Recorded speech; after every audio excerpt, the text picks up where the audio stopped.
Pandangannya Ronggowarsito, jadi zaman ini berputar dari fase Kolotida, kemudian Kolobendu, dan akhirnya Kolosuba. Jadi ini sebenarnya fase-fase akhir zaman. Kalau dalam Ronggowarsito, jadi fase-fase zaman yang berputar dari lahirnya satu peradaban, satu budaya, sampai mengalami masa-masa akhir. Nah, masa-masa akhir itu diawali dari Kolotida. Zamannya beliau, Ronggowarsito sendiri itu beliau menyebutnya zaman beliau itu ya zaman Kolobendu yang diawali dari Kolotida. Jadi ada Kolotida, kemudian Kolobendu, dan nanti mengalami perbaikan saat Kolosuba. Kolotida itu zaman egoisme.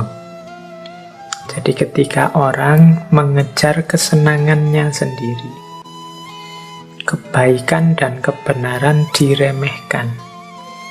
Pembedaan-pembedaan, ini bener loh, itu salah, ini adil loh, kalau yang itu ndak adil, ini baik, kalau yang itu buruk, itu sudah ndak lagi digubris. Semua orang mengedepankan kepentingannya sendiri. Nah, ini zaman Kolotida. Zaman Kolotida ini muncul biasanya setelah orang mengalami stabilitas, mengalami kemapanan, kemudian muncul egoisme-egoisme. Ingin enaknya sendiri, ingin menang terus, ingin senang terus. Berbeda dengan era sebelumnya. Biasanya era-era sebelumnya ini kan era membangun, era membentuk, era era menata dan lain sebagainya. Nah, biasanya kalau sudah mulai makmur, mulai sukses, mulai juga egoisme, mulai juga orang merasa ya sudah, ini sudah enak, sudah benar, terus masing-masing ingin senangnya sendiri. Akal sehat diremehkan, menganggap dirinya selalu benar. Ini awal-awal kerusakan, namanya Kolotida. Kalau Kolotida semakin parah, akan muncul Kolobendu. Kolobendu ini semacam puncaknya Kolotida. Ini yang disebut zaman Edan oleh Ronggowarsito. Jadi di zaman ini, di era Kolobendu ini, ya memang kelihatannya stabil, kelihatannya beres, tapi beres dalam ketidakberesan. Stabil tapi kelihatannya.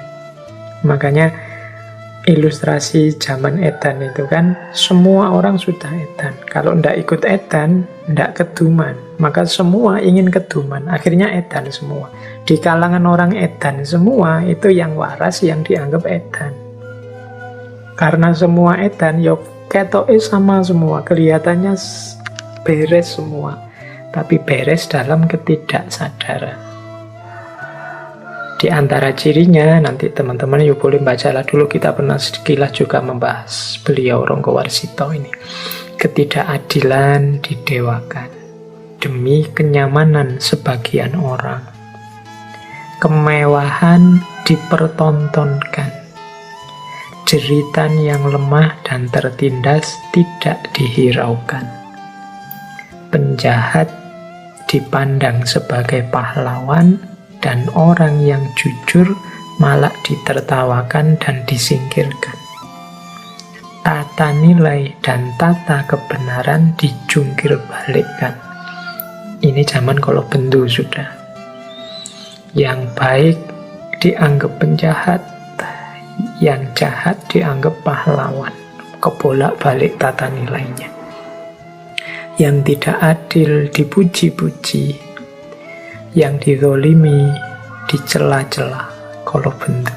Jadi tampaknya stabil, tapi kestabilan itu dalam ketidaksadaran. Ini menurut Ronggo Warsito cirinya zaman Kolobendu. Tapi ya karena dunia ini cokro manggilingan, pada saatnya Kolobendu juga akan berganti jadi Kolosubo. Jadi Kolosubo itu zaman solusi. Dari zaman gelap lahirlah zaman terang, namanya Kolosubo. Zaman stabilitas, zaman kemakmuran. Biasanya digambarkan akan muncul seorang tokoh yang hadir sebagai penyelamat, seorang ratu adil, yang dia ini dalam perjuangannya didukung oleh orang-orang yang selalu eling lan waspada. Nah, ini Kolosubo. Jadi zaman cahaya ketika muncul seorang penyelamat, seorang ratu adil yang membebaskan semuanya dari kegelapan zaman Kolobendu. Nah, Kolosubo ini kan kemakmuran, ketentraman. Tapi juga tidak akan tetap begitu. Pada saatnya Kolosubo akan berganti jadi Kolotido. Kolotido akan berpuncak pada Kolobendu, dan di puncak Kolobendu akan muncul Kolosubo. Terus begitu. Itulah contoh cokro manggilingan. Jadi zaman itu tidak sekedar hanya susah kemudian selesai, atau hanya seneng kemudian selesai, tapi yo ganti-ganti. Jadi ada Kolotido, ada Kolobendu, ada Kolosubo.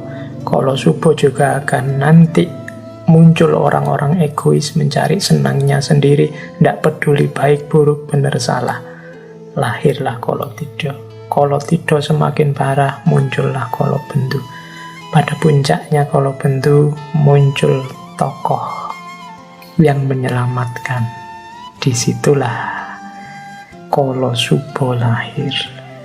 Nah, jadi inilah perputaran zaman secara cokro manggilingan. Makanya teman-teman yo menyikapi kalau kita punya visi cokro manggilingan ini, yang sedang sedih ndak usah putus asa. Zaman pasti ganti dan berubah. Yang sedang sukses, sedang menang, jangan jumawa, karena zaman juga pasti akan berubah. Hidup kita kadang di atas, kadang di bawah. Baik, yo kalau tentang 3 ini teman-teman boleh kembali lagi mencari serat Kolotido, atau hari ini kan banyak itu tulisan-tulisan atau mungkin video-video YouTube yang membahas tentang Ronggo Warsito dan ramalan-ramalan akhir zaman versi para pujangga Jawa.